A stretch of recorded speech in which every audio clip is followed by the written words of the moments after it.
Évangile de Jésus-Christ selon saint Matthieu. En ce temps-là, voyant les foules, Jésus gravit la montagne. Il s'assit, et ses disciples s'approchèrent de lui. Alors, ouvrant la bouche, il les enseignait. Il disait : Heureux les pauvres de cœur, car le royaume des cieux est à eux. Heureux ceux qui pleurent, car ils seront consolés. Heureux les doux, car ils recevront la terre en héritage. Heureux ceux qui ont faim et soif de la justice, car ils seront rassasiés. Heureux les miséricordieux, car ils obtiendront miséricorde.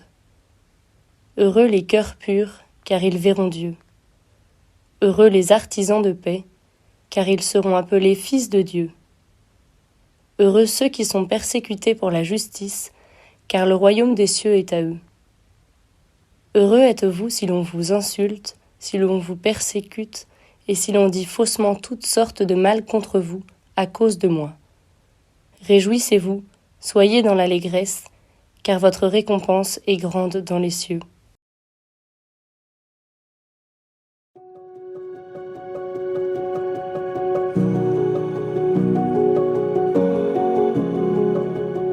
La fête de la Toussaint, aujourd'hui, nous permet de réentendre les 8 ou 9 béatitudes de l'évangile de Matthieu comme autant d'illustrations de notre vocation à la sainteté.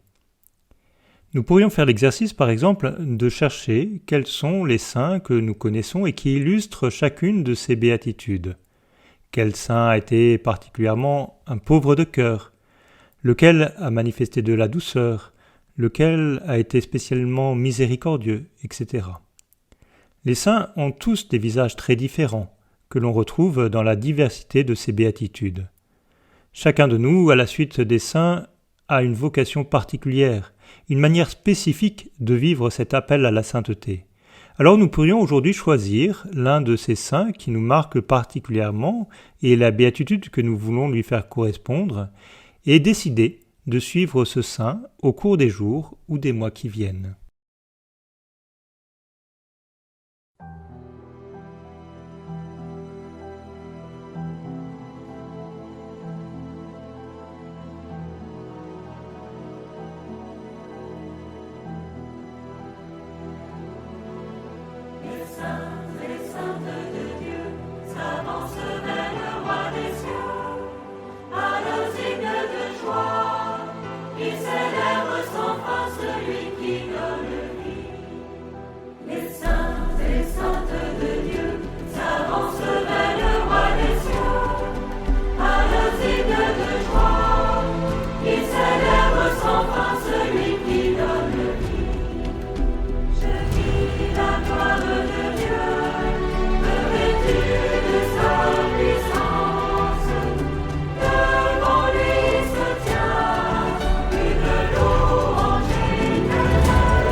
Paraître son Fils resplendissant de